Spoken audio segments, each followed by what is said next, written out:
Hello and welcome back. Today is Tuesday, December 10th, 2024, and we are reading chapter 34 of Lirael by Garth Nix today. And I am drinking some milky tea. I'm almost done, but it is making my tummy gurgle so much, so I hope you can't hear all the gurgles and burgles coming from my stomach. I hope the microphone doesn't pick it up. I've actually stopped reading and I'm going to start again because I feel like it was too loud. I don't want a bunch of gurgles showing up over my reading. Anyways, tomorrow I am going to be announcing what the next book is I'm going to be reading. So there are 10 chapters left of this book. Really, 9 chapters in the epilogue. But the epilogue is long enough to stand as its own chapter in this book, and I've decided not to do like I did with Sabriel and put the last chapter and the epilogue together. So 10 more chapters after that, and then I'll be taking a short break and we'll get into the next book. I've been thinking about this for weeks, what I'm going to choose. I've been going back and forth, but I've made a decision and I'll tell you that tomorrow. But today we're getting into chapter 34, so let's get started. Chapter 34, Finder. The boat was tied up at a subterranean dock that Lirael knew about, but had visited only once, years before. It was built all along one end of a vast cavern, with sunlight pouring in at the other end, where it opened out onto the world, the Readalong welling up with frothing vigor below the dock. A line of icicles across the cavern mouth testified to the presence of the glacier above, as did the occasional fall of ice and snow. There were several boats tied up, but Lirael instinctively knew that the slim, curving vessel with the single mast was hers. She had a carved fantail at her stern and an arching figurehead at the bow, a woman with wide awake eyes. Those eyes seemed to be looking straight at Lirael, as if the boat knew who her next passenger would be. For a moment, Lirael thought the figurehead might even have winked at her. Saynar pointed and said, "That is Finder. She will take you safely down to Choir. It's a journey she's made 1,000 times or more, there and back, with or against the current. She knows the river well." "I don't know how to sail," said Lirael nervously, noting the charter marks that moved quietly over the hull, mast, and rigging of the boat. She felt very small and stupid. The sight of the outside world beyond the cavern mouth combined with her weariness and made her want to hide somewhere and go to sleep. "What will I have to do?" "There's little you need attend to," replied Saynar. "Finder will do most of it herself, but you'll have to raise and lower the sail and steer a little. I will show you how." "Thank you," said Lirael. She followed Saynar into the boat, grabbing at the gunwale as Finder rocked beneath her.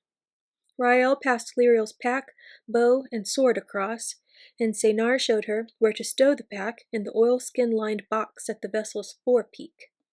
The sword and bow went into special waterproof cases on either side of the mast, to be more accessible. Then Saynar showed Lirael how to raise and lower Finder's single triangular mainsail, and how the boom would move. Finder would trim the sail herself, Saynar explained, and would guide Lirael's hand on the tiller. Lirael could even let the boat steer herself in an emergency, but the vessel preferred to feel a human touch. "We hope that there will be no danger on the way," said Rael, when they had finished showing Lirael over the boat. "Normally, the river road is quite safe to Choir, but we cannot now be sure of anything. We do not know the nature of whatever lies in the pit you saw, or its powers. Just in case, it would be best to anchor in the river at night, rather than going ashore, or tie up at an island. There are many of those downstream. At Choir and onwards, you should seek whatever help you can get from the royal constables. Here is a letter from us, as the voice of the watch, for that purpose. If we are lucky, there will also be guards present, and the Abhorsen may have returned from Ancelstier. Whatever you do, you must make sure that you travel with a large and well-armed party from Choir to Edge. From there, I fear, we cannot advise you.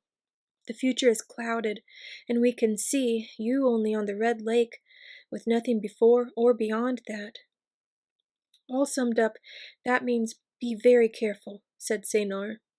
She smiled, but there was the hint of a frown in her forehead and at the corners of her eyes. "Remember that this is only one possible future we see." "I will be careful," promised Lirael. Now that she was actually in the boat and about to depart, she felt very nervous. For the first time, she would be going out into a world that was not bounded by stone or ice, and she would have to see and speak to many strangers. More than that, she was going into danger, against a foe she knew nothing about and was ill prepared to face. Even her mission was vague: to find a young man, somewhere on a lake, sometime this summer. What if she did find this Nicholas, and somehow survived all the looming dangers? Would the Claire let her back into the glacier? What if she was never allowed to return? But at the same time, Lirael also felt a blooming sense of excitement, even of escape, from a life that she couldn't admit was stifling her. There was Finder, and the sunshine beyond, and the Raderland streaming away to lands she knew only from the pages of books. She had the dog statuette, and the hope her canine companion would return. And she was going on official business, doing something important, almost like a real daughter of the Claire. "You may need this too," said Rael, handing over a leather purse bulging with coins. "The bursar would have you get receipts, but I think you will have enough to worry about without that. Now, let us see you raise the sail by yourself, and we will bid you farewell," continued Saynar. Her blue eyes seemed to see into Lirael, perceiving the fears that she had not voiced. "The sight does not tell me so, but I am sure we will meet again. And you must remember that, sighted or not, you are a daughter of the Claire. Remember! May fortune favor you, Lirael."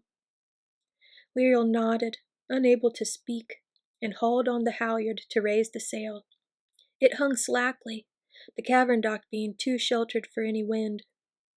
Rael and Saynar bowed to her, then cast off the ropes that held Finder fast.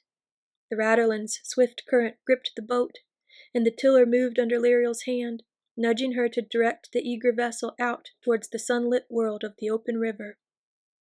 Lirael looked back once as they passed from the shade of the cavern to the sun, with the icicles tinkling far above her head. Saynar and Rael were still standing on the dock. They waved as the wind came to fill Finder's sail and ruffle Lirael's hair.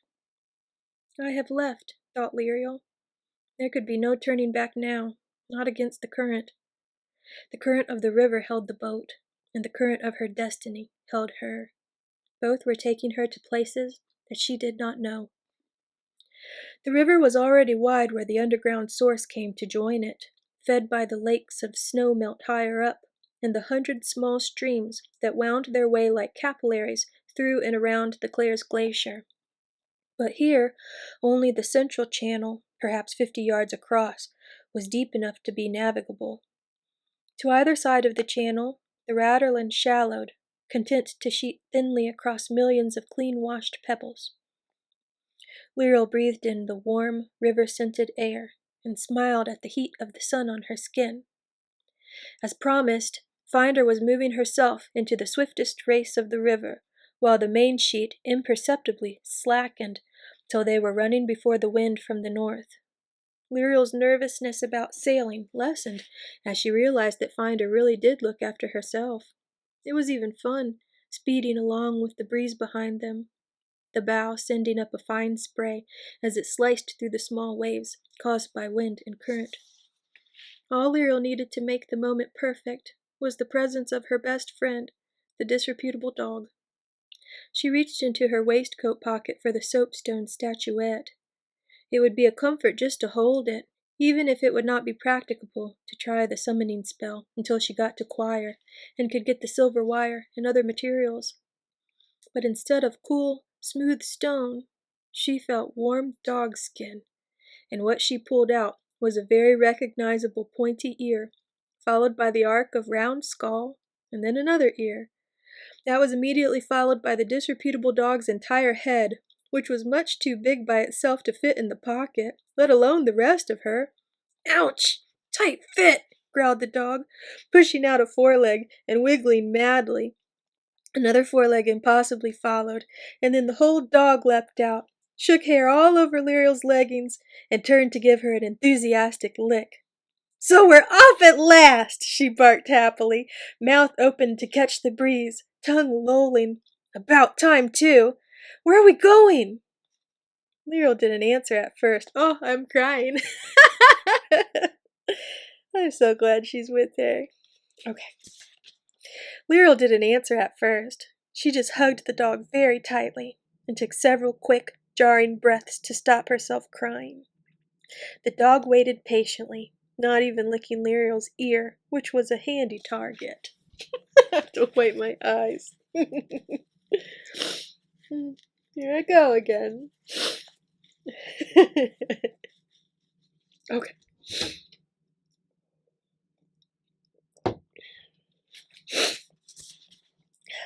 When Lirael's breathing seemed to get back to normal, the dog repeated her question. "More like, why are we going?" said Lirael, checking her waistcoat pocket to make sure the dog's exit hadn't taken the dark mirror with it. Strangely enough, the pocket wasn't even stretched. "Does it matter?" asked the dog. "New smells, new sounds, new places to piss on? Begging your pardon, Captain." "Dog, stop being so excited," ordered Lirael. The dog partly obeyed, sitting down at her feet, but her tail kept wagging, and every few seconds she snapped at the air. "We're not just going on one of our normal expeditions, like in the glacier," Lirael explained. "I have to find a man." "Good," interrupted the dog, leaping up to lick her exuberantly. "Time you were bred." "Dog!" Lirael protested, forcing her back down. "It's not about that. This man is from Ancelstier, and he's trying to dig up, I think, some ancient thing near the Red Lake.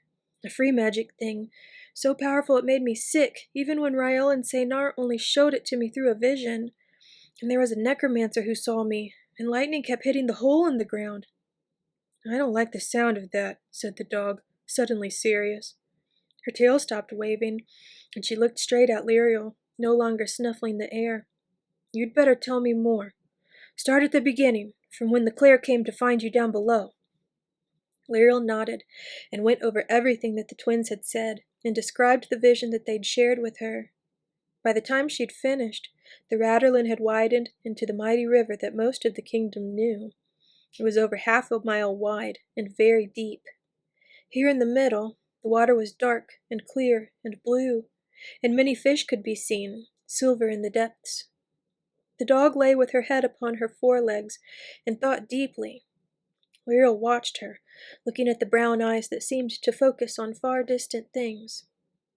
"I don't like it," the dog said finally. "You're being sent into danger, and no one really knows what's going on. The Claire, unable to see clearly, the king and the Abhorsen not even in the kingdom. This hole in the ground that eats up lightning reminds me of something very bad indeed. And then there's this necromancer as well." "Well, I suppose we could go somewhere else," Lirael said doubtfully, upset by the strength of the dog's reaction. The dog looked at her in surprise. "No, we can't! You have a duty. I don't like it, but we've got it. I never said anything about giving up." "No," agreed Lirael. She was about to say that she hadn't suggested it either. She was just stating a possibility, but it would clearly be better to let the point lie. The dog was silent for a while. Then she said, "Those things that were left for you in the room, do you know how to use them?" "They might not even be meant for me," Lirael said. "I just happened to find them. I don't want them anyway." "Choosers will be beggar if the begging's not their choosing," said the dog. "What does that mean?" "I have no idea," said the dog. "Now, do you know how to use these things that were left for you?" "Well, I have read the Book of Remembrance and Forgetting," Lirael replied half-heartedly, "so I guess I know the theory." "You should practice," declared the dog. "You may need actual expertise later on." "But I'll have to go into death," Lirael protested. "I've never done that before. I'm not even sure I should. I'm a Claire. I should be seeing the future, not the past." "You should use the gifts you've been given," said the dog. "Imagine how you'd feel if you gave me a bone and I didn't eat it." "Surprised," replied Lirael. But you do bury bones sometimes, in the ice." "I always eat them eventually," said the dog, "at the right time." "How do you know this is the right time for me?" asked Lirael suspiciously. "I mean, how do you even know what my gifts are for? I haven't told you, have I?" "I read a lot. It comes from living in a library," said the dog, answering the second question first. "And there's lots of islands ahead. An island would be a perfect place to stop. You can use the dark mirror on one of them. If anything follows you back from death, we can get on the boat and just sail away." "You mean if something dead attacks me," said Lirael. That was the real danger. She actually did want to look into the past, but she didn't want to go into death to do it. The Book of Remembrance and Forgetting told her how, and assured her she could come back. But what if it was wrong? And the panpipes were all very well, in their way, as a weapon and protection against the dead.